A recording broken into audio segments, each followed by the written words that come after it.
May mga tao na kahit gaano mo sila pahalagahan, tila wala ka pa rin sa listahan ng kanilang mga prioridad. Pero sa larong ito ng atensyon at emosyon, hindi sapat ang kabaitan lang. Kailangan mong maunawaan kung paano gumagana ang isip ng tao, kung paano nila pinipili kung sino ang uunahin at sino ang pwedeng ipagpaliban. Sa video na ito, pag-uusapan natin ang siyam na makapangyarihang strategiya na magtuturo sa iyo kung paano maging priority ng mga tao, hindi sa pamamagitan ng paghabol, kundi sa pamamagitan ng stoic mindset, respeto at presensya. Number 1. Iparamdam mong pwede ka nilang mawala. Isa sa pinaka-epektibong paraan para mapansin at pahalagahan ka ng isang tao ay ang iparamdam sa kanila na pwede kang mawala. Bakit ito gumagana? Kasi ang tao, mas natatakot mawala ang meron na sila kaysa ma-excite sa bagong darating. Kapag alam nilang palagi kang nandyan, wala silang takot na mawala ka. Kaya minsan, hindi ka nila gaanong pinapansin. Pero kapag na-feel nilang unti-unti kang lumalayo, doon nila nare-realize ang halaga mo. Parang ganito, araw-araw mo nang nakikita ang isang bagay sa bahay nyo. Parang normal lang. Pero kapag bigla itong nawala, doon mo lang mapapansin na mahalaga pala ito sa'yo. Ganon din sa relasyon. Kung palagi kang available, predictable, at madaling kausap, madali ka ring baliwalain. Paano ito gawin? Una, umiwas muna. Bawasan ang messages. Huwag agad mag-reply. Huwag ka munang mag-update ng lahat ng ginagawa mo. Iparamdam mong may ibang bagay kang inaasikaso. Pangalawa, maging abala. Mag-focus sa sarili. Gawin ang mga gusto mong gawin, balikan ang hobbies mo, at kausapin ang ibang tao. Kapag nakita nilang masaya ka kahit wala sila, mas maiintriga sila sa'yo. Pangatlo, mag-focus sa sarili. Ayusin ang routine mo. Unahin ang sarili mong kaligayahan. Kapag nakita nila na inuuna mo ang sarili mo, magtatanong sila, bakit parang nagbago siya? At kapag natanong na nila yan, ibig sabihin, napansin na nila ang pagkawala mo.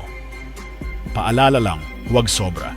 Kapag sobrang layo mo, baka isipin nilang ayaw mo na talaga. Balance lang. Huwag laging present, pero huwag din laging absent. Ano ang goal nito? Hindi para manipulahin ang tao, kundi para turuan silang pahalagahan ka. Minsan kasi, kailangan mo munang umatras para makita nila kung gaano ka kahalaga sa buhay nila. Tandaan, kapag hindi nila napapansin ang pagkawala mo, baka hindi ka talaga mahalaga sa kanila. Pero kung kaunting distansya pa lang, ramdam na nila, ibig sabihin, mahalaga ka. At yan ang unang hakbang para unahin ka nila. Number 2, huwag kang laging available. Alam mo ba kung bakit minsan hindi ka pinapahalagahan ng ibang tao? Dahil palagi kang available. Oo, totoo. Kapag alam ng isang tao na kahit kailan nila gustuhin, andyan ka lang, madali ka nilang i-take for granted. Isipin mo na lang, mas na-appreciate ba natin ang araw-araw nating pagkain sa mesa? O yung mga pagkaing bihira lang pero espesyal? Siyempre, yung bihira, ganun din sa tao. Kung palagi kang nariyan, nawawala ang sense of value. Kaya minsan, kahit gaano ka ka-sincere o ka-loyal, hindi ka pa rin inuuna. Paano mo ito maiiwasan? Una, magkaroon ng sariling oras. Hindi mo kailangang palaging available para sa kanila. Maglaan ka ng oras para sa sarili mo, sa hobbies mo, sa pamilya mo, sa pangarap mo. Kapag nakita nilang abala ka at may sariling buhay, mas marirealize nila na hindi lang sila ang mundo mo. Pangalawa, mag-set ng boundaries. Kung sanay silang mag-message sa'yo kahit anong oras at sasagot ka agad, simulan mo nang baguhin yon. Hindi mo kailangang maging rude, pero iparamdam mong hindi ka laging on-call. Halimbawa, kung gabi na at oras mo na para magpahinga, huwag ka nang sumagot. Matuto kang mag-reply kapag handa ka na. Pangatlo, huwag kang laging yes. Kapag palagi kang sumasang-ayon o laging available sa bawat imbitasyon o pabor, nawawala ang thrill. Minsan, okay lang na tumanggi. Hindi mo kailangang palaging i-please ang lahat. Kapag natutunan mong sabihin ang salitang hindi muna, mas matututo rin silang rumespeto sa oras mo. Pang-apat, ipakita mong may ginagawa ka. Hindi mo kailangang i-post lahat online, pero iparamdam mong busy ka rin. Kapag alam nilang may direksyon ang buhay mo at hindi ka nakatali lang sa kanila, mas gugustuhin nilang maging bahagi ng mundo mo kasi alam nilang hindi ka madaling makuha. Ano ang epekto nito? Kapag hindi ka laging available, nagkakaroon ng mystery at value ang presence mo. Parang sinasabi mo sa kanila, mahalaga rin ako, may buhay ako na umiikot kahit wala kayo. At doon nila mararamdaman na hindi ka dapat balewalain. Ang Stoic philosophy ay nagtuturo sa atin na i-prioritize ang sarili nating kapakanan at oras. Hindi ito pagiging selfish, ito ay self-respect. Kapag pinapakita mong marunong kang magbigay ng oras sa sarili mo, mas madali kang respetuhin ng iba. At kapag may respeto na sila sa'yo, unti-unti ka na ring magiging priority sa buhay nila. Hindi dahil palagi kang available, kundi dahil pinili nilang unahin ka. Number 3. Panatilihin ang kaunting misteryo. Gusto mong maging interesting sa paningin ng ibang tao? Isa sa pinakamabisang paraan ay ito. Huwag mong ibigay lahat ng detalye tungkol sa sarili mo agad-agad. Bakit? Kasi likas sa tao ang pagka-curious. Mas naa-attract tayo sa mga bagay na may konting hiwaga. Kapag alam na natin agad ang lahat, nawawala ang excitement. Pero kapag may tinatago ka ng kaunti, yung tipong may something sa kanya, mas naiintriga sila. Mas gusto ka nilang makilala. Ang sekreto? Mag-iwan ng tanong sa isip nila. Paano mo ito magagawa? Una, huwag kang open book agad. Kapag may nakilala kang bago, huwag mo agad ikwento buong buhay mo. Hindi mo kailangang sabihin kung anong nangyari sa'yo mula pagkabata, lahat ng trauma mo, o detalye ng love life mo. Mag-share ka lang ng sapat. Yung sapat para maging comfortable sila, pero hindi lahat-lahat. Pangalawa, sagutin mo ng simple, pero may lalim. Halimbawa, kapag tinanong ka kung anong ginagawa mo sa free time, pwede mong sabihing, minsan nagbabasa, minsan may mga sinusulat ako. Kailangan ko rin kasi ng peace minsan. Hindi mo sinabi lahat, pero nagbigay ka ng clue na malalim kang tao. At ayun na, magtatanong sila ulit. Anong sinusulat mo? Anong binabasa mo? Mission accomplished. Pangatlo, iwasan ang oversharing sa social media. Kung araw-araw kang nagpo-post ng lahat ng ginagawa mo, mula sa pagkain mo hanggang sa nararamdaman mo, nawawala ang misteryo. Hindi mo kailangang i-announce lahat. Pwede ka pa ring maging active, pero piliin mo kung ano lang ang ibabahagi. Pang-apat, bigyan mo sila ng cliffhanger, parang teleserye. Kapag bitin ang eksena, mas gusto mong abangan yung susunod. Ganon din sa pag-uusap. Kapag bitin ang usapan, mas gusto ka nilang kausapin ulit. Huwag mong ubusin lahat sa unang kwentuhan. Ano ang epekto nito? Kapag may kaunting misteryo sa'yo, mas tumitibay ang interes ng tao. Hindi dahil nagsisinungaling ka o nagtatago ng mahalagang bagay, kundi dahil marunong kang mag-ingat sa sarili mong buhay. At tandaan, ang taong hindi agad nagbibigay ng lahat, mas pinapahalagahan. Mas gusto silang kilalanin, mas inaalagaan ang relasyon, at mas iniisip ng iba kung paano mapapalapit sa kanila. Sa Stoic philosophy, may aral tayong tinatawag na inner fortress. Ito yung idea na hindi mo dapat isapubliko lahat ng nasa loob mo. Dapat may bahagi ng sarili mo na para lang sa'yo. Doon nanggagaling ang dignity at self-control. At kapag nakita ito ng ibang tao, mas lalo ka nilang nirerespeto. Hindi dahil madaldal ka, kundi dahil alam mong hindi lahat kailangang malaman agad. Number 4. Hayaan mong mag-invest sila sa'yo. Isa sa mga hindi alam ng karamihan ay ito. Mas pinapahalagahan natin ang mga bagay na pinaglaanan natin ng effort. Kaya kung gusto mong unahin ka ng ibang tao, hindi mo kailangang ikaw lagi ang magbigay. Minsan, kailangan mong hayaan silang mag-invest sa'yo. Bakit? Kasi kapag ang isang tao ay may oras, emosyon, at effort na inilaan para sa'yo, mas nagiging mahalaga ka sa kanila. Hindi dahil sinabi mong mahalaga ka, kundi dahil sila mismo ang nagbigay ng halaga sa'yo sa pamamagitan ng ginagawa nila. Paano ito gawin sa tamang paraan? Una, bigyan sila ng pagkakataon na tumulong sa'yo. Kapag may inaalok silang tulong, huwag mong laging tanggihan. Minsan, sa simpleng oo nga, salamat ha, napaparamdam mo na may silbi sila sa buhay mo. Pangalawa, huwag laging ikaw ang gumagawa ng paraan. Sa relasyon, kung palagi kang nagbibigay, nag-a-adjust at gumagawa ng effort, ikaw lang ang nag-i-invest. Subukan mong umatras ng konti. Tingnan mo kung sila ba mismo ay gagawa ng paraan para sa'yo.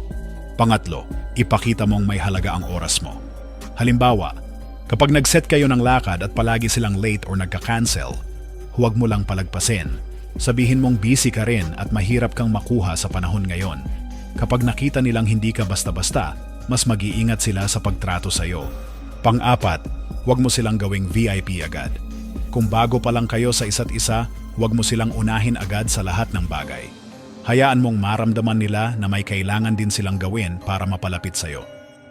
Paalala mula sa Stoic Wisdom, hindi natin kontrolado ang damdamin ng iba. Pero may kontrol tayo sa kung paano natin itinuturo sa kanila kung paano tayo tratuhin. Kapag hinahayaan mong sila ang mag-invest sa'yo, unti-unti nilang mararamdaman na hindi ka basta-basta. At dahil dito, mas tataas ang value mo sa mata nila. Pero syempre, huwag kang maging demanding o parang laging may utang sila sa'yo. Ang tamang approach, magbigay ka rin, pero siguraduhing may balanse. Gawin mong mutual ang effort. Kapag sila ay gumagawa ng paraan, saka mo sila bigyan ng mas malalim na access sa'yo. Ano ang epekto nito? Kapag may investment sila sa'yo, mas nagiging committed sila. Ayaw ng isang taong basta-basta mawalan ng bagay na pinaghirapan nila.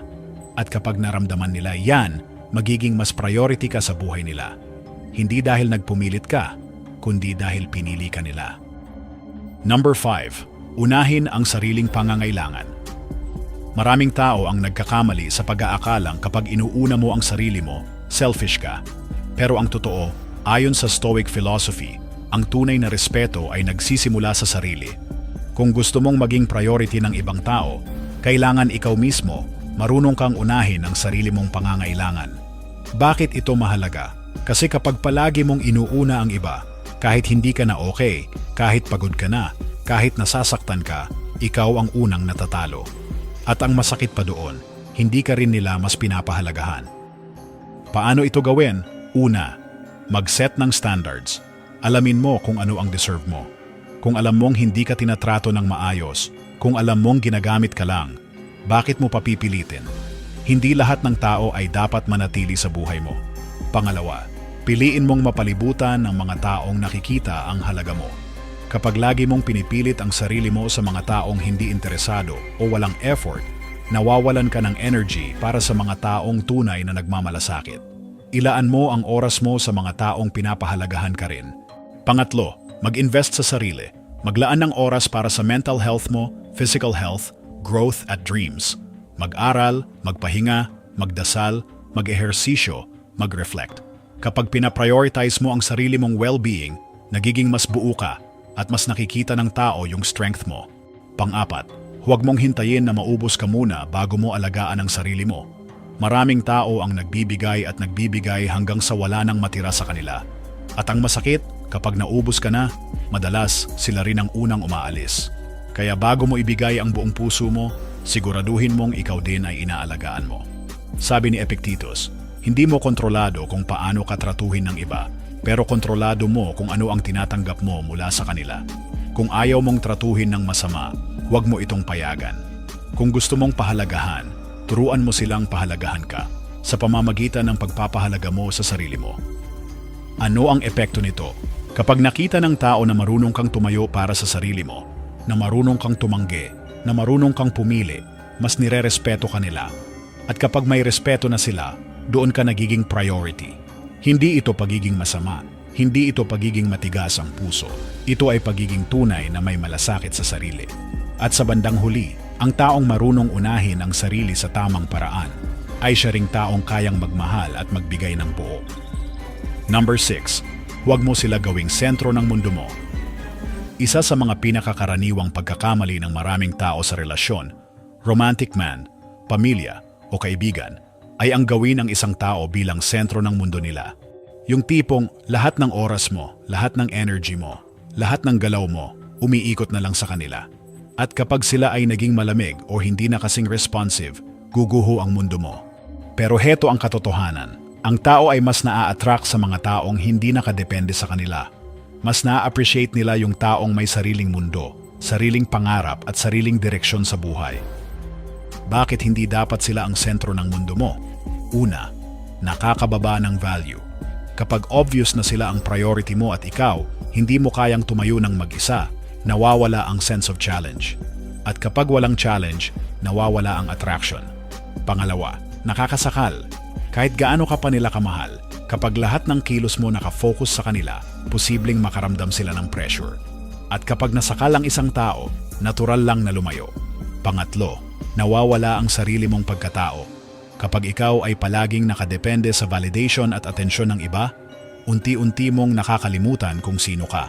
Hindi ka na sarili mong tao, isa ka na lang extension ng buhay nila. Ano ang dapat mong gawin? Una, balikan mo ang sarili mong goals. May mga pangarap ka rin, di ba? May mga bagay kang gusto mong gawin para sa sarili mo. Balikan mo yon. Gamitin mo ang energy na dati mong ibinuhos sa kanila para buuin ulit ang sarili mo. Pangalawa, gumawa ng sarili mong routine. Hindi lahat ng araw kailangang nakabase sa oras nila. Mag-set ka ng schedule na para lang sa'yo. Oras para sa pag-aaral, oras para sa kalusugan, oras para sa kapayapaan. Kapag may sarili kang routine, mas magiging buo ang pagkatao mo. Pangatlo, alagaan ang mga existing relationships mo. Friends, pamilya, mentors. Huwag mo silang pabayaan habang busy ka sa isang tao. Minsan kasi, nakakalimutan natin ang ibang mahalaga sa atin dahil sa iisang tao lang. At kapag nawala yung taong yon, saka pa lang natin marirealize na wala na rin tayong ibang connection. Sabi ni Marcus Aurelius, ang buhay mo ay kasing halaga ng mga iniisip at pinapahalagahan mo. Kung lahat ng focus mo ay nasa isang tao lang, delikado, kasi nawawala ka sa sariling mundo mo. Ano ang epekto nito? Kapag nakita nilang kaya mong tumayo ng mag-isa, kapag nakita nilang hindi ka desperado sa atensyon nila, at kapag nakita nilang ikaw ay masaya at buo kahit wala sila, mas magiging interesado sila sa'yo. Mas gugustuhin ka nilang unahin kasi hindi ka needy, at mas gugustuhin ka nilang kasama kasi may sariling kulay ang mundo mo. Number 7. Tigilan ang palaging pag-una ng kumustahan. Napansin mo ba, sa isang relasyon o pagkakaibigan, ikaw na lang palagi ang nauunang mga musta. Mag-chat, tumawag, o magplano. At kapag hindi ka na nagparamdam, wala rin silang effort. Masakit, pero totoo. Kapag ikaw ang palaging nauuna, mas madali kang baliwalain. Bakit? Kasi nasasanay sila na ikaw lagi ang gumagawa ng paraan. Hindi na nila kailangan mag-effort. Nawawala ang balance. At kapag wala ng balance, hindi ka na priority, kundi parang option na lang. Ano ang dapat mong gawin? Una, mag-step back. Subukan mong hindi mag-message muna. Tingnan mo kung sila ba ang unang magpaparamdam. Hindi ito silent treatment. Ito ay testing kung may halaga ka ba talaga sa kanila. Kapag gusto ka talaga ng isang tao, kaibigan man o partner, hahanap sila ng paraan para kumonekta sa'yo. Pangalawa, punuin mo ang oras mo ng mga bagay na mas makabuluhan. Imbes na maghintay ng reply o mag-isip kung ano ang isusunod mong message, gawin mong busy ang sarili mo. Basahin mo ulit ang paborito mong libro, mag-exercise, mag-focus sa goals mo. Kapag hindi sila nagparamdam at ikaw ay patuloy sa pag-grow, panalo ka pa rin. Pangatlo, alamin mo ang pattern. Kapag minsan lang nangyayari, baka busy lang sila. Pero kapag paulit-ulit ka nang hindi pinapansin maliban na lang kung ikaw ang nauuna, may pattern na yan. At kailangan mong tanungin ang sarili mo. Bakit ako nagpupumilit sa taong hindi nagpapakita ng effort? Ayon sa Stoicism, hindi mo kontrolado kung paano kikilos ang ibang tao, pero kontrolado mo kung paano ka tutugon. Kapag natutunan mong i-pull back ang sarili mo sa mga taong hindi nagbibigay ng parehong effort, napapalaya mo rin ang sarili mo mula sa emotional exhaustion. Minsan, ang pananahimik ay mas malakas kaysa sa kahit anong mensahe. Dahil sa katahimikan, malalaman mo kung sino talaga ang gustong manatili sa buhay mo at sino ang hindi. Ano ang epekto nito? Kapag tumigil ka sa kakauna at nakita nila na hindi ka palaging available, unti-unti silang mag-iisip. Asan na siya? Bakit hindi na siya nagme-message? Nawala ba ang interest niya? At sa moment na yon, nag-shift na ang power mula sa pagiging ikaw ang laging humahabol papunta sa pagiging ikaw ang hinahanap. Number 8. Gawin mong ikaw ang source ng sarili mong kaligayahan. Isa sa mga pinakamatibay na sikreto para maging priority ka ng ibang tao ay ito: matutong maging masaya kahit mag-isa. Bakit? Kasi ang taong marunong pasayahin ang sarili, hindi kailanman nagmumukhang desperado. At tandaan mo, desperation is unattractive. Independence is powerful. Bakit importante ang sariling kaligayahan? Kapag nakadepende ang kaligayahan mo sa ibang tao, kung kailan ka lang nila kinakausap o kung gaano ka nila pinapansin, nagiging kontrolado ka ng damdamin nila. At kapag hindi nila nabigay ang gusto mo, bigla kang babagsak, malulungkot, at mawawalan ng gana. Ang Stoic philosophy ay nagtuturo ng isang simpleng prinsipyo. Ang kaligayahan ay hindi dapat manggaling sa labas. Nasa loob mo yan. Paano mo ito magagawa? Una, alamin kung ano ang nagpapasaya sa iyo na walang kinalaman sa ibang tao. Ano ba yung mga simpleng bagay na nagpapagaan sa pakiramdam mo? Pagbabasa, pag-eehersisyo, paglalakad? Pagsusulat, gawin mong parte ng buhay mo yan. Pangalawa, maglaan ng me time. Kahit gaano ka ka-busy, maglaan ka ng kahit 30 minuto kada araw para lang sa sarili mo.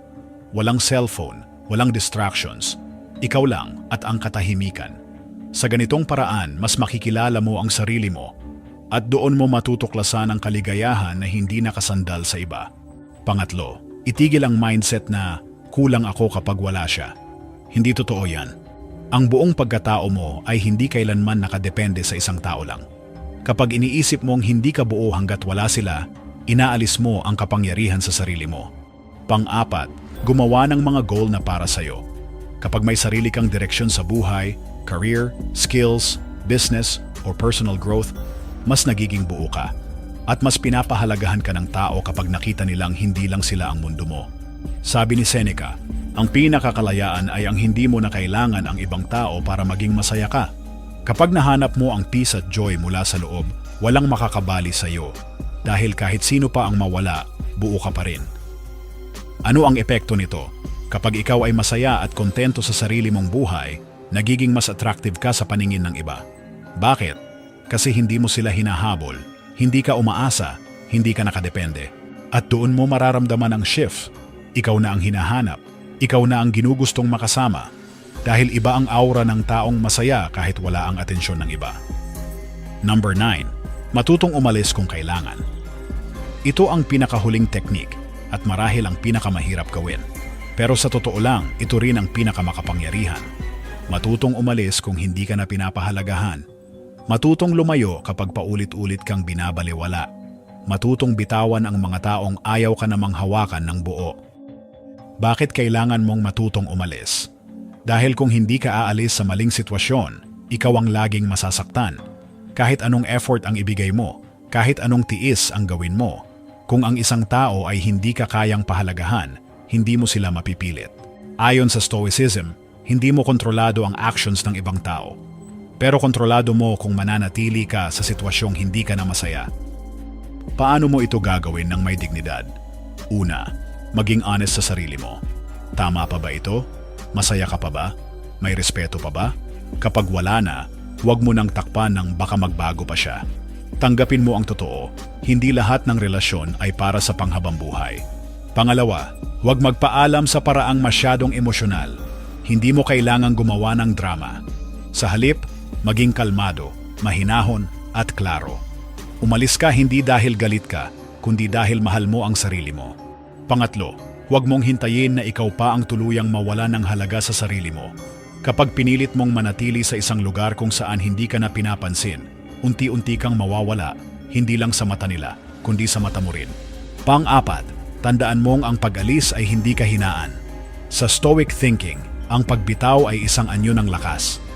Lakas na sabihin, hindi ito tama para sa akin, karapat-dapat ako sa mas mabuti. Sabi ni Epictetus, huwag mong itali ang sarili mo sa mga bagay na wala kang kontrol. Kapag oras na para bitawan, bitawan ng may dignidad. Ang pag-alis ay hindi pagkatalo. Ito ay isang desisyon na piliin ang sarili mong kapayapaan. At kapag pinili mo ang kapayapaan, pinapakita mo sa mundo at sa sarili mo na may halaga ka. Ano ang epekto nito? Kapag nakita ng isang tao na handa kang umalis kung hindi ka pinapahalagahan, matututo silang respetuhin ka. Dahil alam nilang hindi ka basta-basta, hindi ka natatakot mag-isa, hindi ka takot sa pagkawala dahil buo ka. At ang taong buo ay siyang inuuna ng iba. Ngayong nadaanan na natin ang 9 na makapangyarihang paraan para maging priority ka ng ibang tao, may gusto lang akong ipaalala, hindi mo kailangang magmakaawa para pahalagahan ka. Hindi mo kailangang magbago para lang magustuhan ka. At lalong hindi mo kailangang ibigay ang buong sarili mo sa taong hindi naman kayang mag-effort para sa'yo. Ang tunay na halaga mo, hindi nakabase sa dami ng atensyon na natatanggap mo, kundi sa kung paano mo tinatrato ang sarili mo araw-araw. Kapag pinili mong unahin ang sarili mong respeto, kaligayahan at kapayapaan, makikita at mararamdaman yan ng iba. At oo, maaaring hindi agad-agad nila makita ang pagbabago. Maaaring may umalis, may hindi makaintindi, o may magtampo. Pero tandaan mo ito, ang taong tunay na para sa'yo, hindi mo kailangang habulin. Sila mismo ang lalapit kapag nakita nilang ikaw ay marunong magpahalaga sa sarili mo. Ayon sa Stoic philosophy, ang control ay laging nasa sarili mo, hindi sa ibang tao. Kaya sa halip na pilitin mong maging priority sa mata nila, maging priority ka muna sa mata mo. Kapag buo ka, hindi mo kailangang manghingi ng pansin. Kapag buo ka, ikaw ang pipiliin. Kapag buo ka, ikaw ang uunahin. Maraming salamat sa panonood. Kung sa tingin mo ay nakatulong sa iyo ang video na ito, huwag kalimutang i-like, mag-subscribe at i-share sa iba pang nangangailangan ng ganitong kaalaman. Mag-iwan ka rin ng comment. Anong teknik sa siyam ang gusto mong simulan sa sarili mo ngayon?